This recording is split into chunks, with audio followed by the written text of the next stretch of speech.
देशद्रोह के कार्य सिर्फ और सिर्फ आरएसएस के लोग कर सकते हैं, या ऐसे लोग कर सकते हैं जिनके तार आरएसएस से जुड़े हों। जो एक खालिस्तान का एक झूठा ढकोसला ये आरएसएस और हमारी जो आज की केंद्रीय सरकार है ये क्रिएट करना चाहती है, ये भी पाकिस्तान और चाइना से हाथ मिला के एक झूठा नैरेटिव तैयार करना चाहती है कि पंजाब में खालिस्तान के चाहने वाले लोग हैं। ये सरासर झूठ और बेबुनियाद बात है। कोई भी हमारा पंजाब का निवासी खालिस्तान नहीं चाहता, पूरा देश हमारा खालिस होना चाहता है, हम पूरा भारत ही हमारा खालिस होना चाहता है। और सिखों को क्या ज़रूरत है अलग राज लेने की जब वो पूरे देश पे राज कर सकते हैं। सिख तो एक देश हमारा प्रधानमंत्री खुद हुआ है। ये झूठा नैरेटिव सिर्फ और सिर्फ मनुवादी क्रिएट करते हैं। पहले मुसलमानों के खिलाफ करते थे, अब सरदारों के खिलाफ करना चाहते हैं। ये देश के दुश्मन है, ये देशद्रोही है। कोई भी सिख, कोई भी मुस्लिम, कोई भी क्रिश्चियन, कोई भी माइनॉरिटी का व्यक्ति, कोई भी SC ST OBC का व्यक्ति, कोई भी महिला भारत को कमज़ोर करने की बात सोच भी नहीं सकती। हाँ, बुलडोजर मामला काफी कुछ पकड़ता जा रहा है कि जहांगीरपुरी के बाद अब शाहीन बाग का नंबर है, ऐसा भी बिल्कुल शाहीन बाग को टारगेट किया जा रहा है, इस पर क्या कहना है? देखिए, उत्तर प्रदेश में दूसरी जगहों पे भी देश में अगर बुलडोज़र का अपराध हो रहा है सबसे ज़्यादा कहीं, सबसे ज़्यादा किसी कम्युनिटी पे हो रहा है तो वो ट्राइबल कम्युनिटी के ऊपर हो रहा है। आज जब हम यहाँ बैठे हैं तो ट्राइबल कम्युनिटी की ज़मीनें बुलडोज़र के माध्यम से और जो ज़बरदस्ती पुलिस के माध्यम से छीनी जा रही हैं, ताकि उनको बड़े बड़े जो इंडस्ट्रीज हैं, जैसे जिसमें सबसे ज़्यादा अडानी हैं, उनकी ज़मीनें छीन के खनन करने के लिए कोयले का और दूसरी चीज़ों का दिया जा रहा है। उसके बाद नंबर शेड्यूल कास्ट का आता है, उनकी ज़मीनों पे से भी दिन रात उनको एक एक घर से निकाला जा रहा है।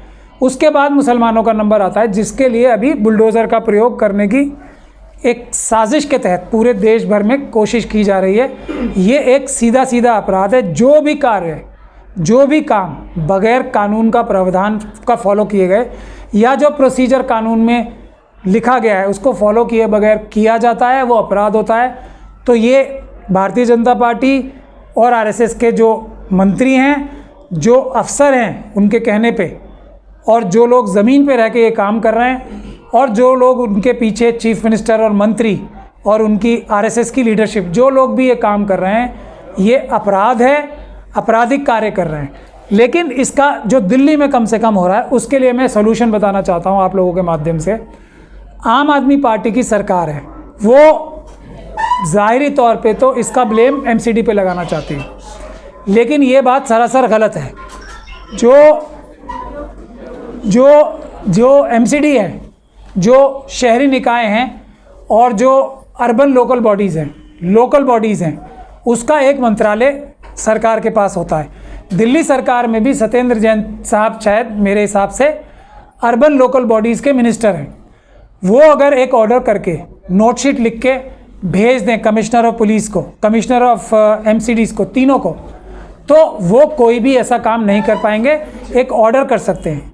एक तरफ दिल्ली की सरकार ये कहती है कि MCD हमारी नहीं सुनती, या हमारी सरकार पूरी सरकार ही नहीं है, लेकिन दूसरी तरफ वो ये कहते हैं कि हमने मोहल्ला क्लिनिक बना दिया, हमने बिजली में 200 यूनिट फ्री कर दिए, हमने जो है स्कूलों का मॉडर्नाइजेशन कर दिया। तो ये काम भी या तो LG साहब ने किए हैं, सेंट्रल गवर्नमेंट ने किए हैं, और जो आम आदमी पार्टी की सरकार है उसके हाथ में कुछ भी नहीं है, वो सरकार ही नहीं है, या तो ये कहें। लेकिन ऐसी बात तो नहीं है।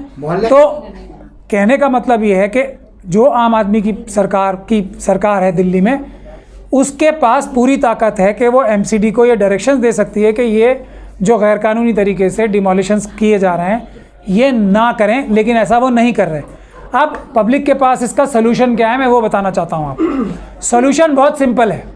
सलूशन ये है कि आप अपने MLA से, ज़्यादातर जगहों पे तो आम आदमी पार्टी के MLA जीते हुए हैं, और शाहीन बाग में तो ख़ास तौर पे एक बहुत मजबूत आम आदमी पार्टी के MLA हैं, उनके घर पे जाके घेराव किया जाए, MLAs के घर पे, क्योंकि अर्बन लोकल बॉडीज़ दिल्ली सरकार के अंडर आती हैं। वो MLA साहब मंत्री जी के पास जाएं और उनसे एक नोटशीट, एक आदेश जारी करवाएं कि ये डिमोलिशंस, बुलडोज़र का काम जो है गैरकानूनी है, नहीं किया जाएगा। तो ऐसे समस्या का समाधान हो जाएगा। जो आम आदमी पार्टी के MLAs हैं उनका घेराव किया जाए तो ये काम बहुत आसानी से हो सकता है, अगर उन्हें नोटशीट लिखने में कोई दिक्कत आ रही है। सर, लेकिन आम आदमी पार्टी तो कह रही है बांग्लादेशी हैं और रोहिंग्या वाले हैं, उनका घर गिराया जाएगा। जो इस प्रकार की भाषा का भी इस्तेमाल कर रहे हैं वो भी क्रिमिनल्स हैं। जो बांग्लादेशी और रोहिंग्या बोल रहे हैं किसी को, ये भी एक अपराध है और ये एक बहुत बड़ा अपराध है। लेकिन मजबूरी ये है हमारी कि हमारे देश में हमारे नागरिक जो है ना, बड़े बड़े अफसर जो और बड़े बड़े अहदेदार पे जो, जैसे ये आम आदमी पार्टी के जो बड़े बड़े ऑफिस बेयरर्स हैं, उनके खिलाफ एफआईआर दर्ज कराने को तैयार कर नहीं होते, हिचकते हैं। अगर लोग हमारे पास आएंगे या किसी भी अच्छे वकील के पास जाएंगे तो इस प्रकार की भाषा का प्रयोग भी अपराध है, उसके खिलाफ भी मुकदमा दर्ज कराया जा सकता है। सर, पंजाब में आज 2 पक्षों में पत्थरबाजी हो गई है, उस पर क्या कहना चाहते हैं? पंजाब में मुझे उसके बारे में मालूम नहीं है, कुछ बताएंगे तो। खालिस्तानी जिंदाबाद के नारे लग रहे हैं वहाँ पे। खालसा जिंदाबाद, खालसा राज करेगा, ऐसे नारे लगे हैं। दो समुदायों के बीच झड़प हुई है, एसएचओ को चोट आई है, गंभीर चोट लगी है। जबकि बीजेपी नेता खालिस्तान मुर्दाबाद की रैली निकाले हैं उसी टाइम में, थोड़ी देर बाद। देखिए, राज करेगा खालसा का मतलब क्या है कि जो प्योर है, जो सच है, वो राज करेगा, इससे किसी को तकलीफ नहीं होनी चाहिए। लेकिन खालिस्तान या किसी भी प्रकार से भारत देश को तोड़ने की जो बात करता है, वो सिर्फ और सिर्फ मनुवादी मानसिकता का ही व्यक्ति हो सकता है या कोई भटका हुआ व्यक्ति हो सकता है। ये बात बिल्कुल जहन में अपने साफ रखें। जो भी देश को कमज़ोर करने की बात करता है, उसके तार कहीं ना कहीं आरएसएस और मनुवादियों से जुड़े होंगे और कोई ये काम कर ही नहीं सकता। ये बात आप लोगों को बिल्कुल अपने जहन में साफ रखनी चाहिए। या तो उनका एजेंट होगा कोई, या वो खुद होंगे। अभी आपने अयोध्या में भी देखा है कल ही, और अयोध्या की पुलिस की मैं तारीफ़ करना चाहता हूँ कि उन्होंने एक अच्छा काम किया ऐसे लोगों को पकड़ के। कौन जा रहा था वहाँ धार्मिक स्थल पे चीज़ें फेंकने? यही आरएसएस के मनुवादी मानसिकता के लोग जा रहे थे ना। तो ये ऐसे कार्य, देशद्रोह के कार्य सिर्फ और सिर्फ आरएसएस के लोग कर सकते हैं, या ऐसे लोग कर सकते हैं जिनके तार आरएसएस से जुड़े हों। जो आप लोग कहते हैं कि आरएसएस के विचारधारा बीजेपी वाले ही करवाते हैं दंगे वगैरह, लेकिन अगर देखा जाए तो वही बीजेपी की सरकार यूपी में और बीजेपी सरकार की पुलिस ने पकड़ लिया अयोध्या में, तो आप क्या कहना चाहेंगे? बहुत बड़ा फ़र्क है। हम बार बार इस बात को कह रहे हैं कि पुलिस सारी खराब नहीं होती है। आज भी ईमानदार अफसर जो बाबा साहब डॉक्टर भीमराव अंबेडकर का संविधान मानते हैं, तो वो अपने राजनीतिक आकाओं की बात ना सुन के ईमानदारी से काम करते हैं। लेकिन ऐसे ज़्यादातर व्यक्ति पुलिस ट्रेनिंग लाइंस में, ऐसे ज़्यादा व्यक्ति जिनको कहा जाता है ना पनिशमेंट पोस्टिंग्स पे हैं। लेकिन जहाँ जहाँ भी, ये दिल्ली में आदर्श नगर में एक एसएचओ साहब थे ना, उनकी भी वीडियो बहुत वायरल हुई थी। उन्होंने कहा था देश का संविधान चलेगा, यहाँ किसी की ये बकवासबाजी नहीं चलने दूंगा। उनका अगले दिन ट्रांसफ़र हो गया था। आप लोगों को सबने याद है ना, आपको वो आदर्श नगर के एसएचओ साहब भी। तो इस प्रकार के ईमानदार ऑफिसर्स मौजूद हैं जो अपने राजनीतिक आकाओं की गलत कामों को नहीं सुनते।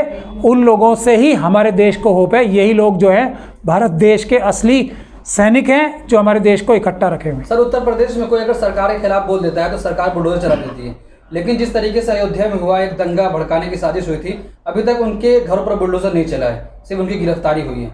बुलडोज़र, देखिए मैं ये कह रहा हूँ कि ये जो लोग इतनी बड़ी साजिश कर रहे थे देश के खिलाफ, चाइना और पाकिस्तान के लोगों से जो अयोध्या में हुआ है, उनके घरों पे भी बुलडोज़र नहीं चलने चाहिए। ये गैर कानूनी है। जो अपराध मुस्लिम्स के घर पे बुलडोज़र चला के है, वो इनके घर, चाहे कोई कितना भी बड़ा अपराधी भी क्यों ना हो। अब ये तो इतने बड़े अपराधी हैं ना, उनके घर भी बुलडोज़र नहीं चलना चाहिए।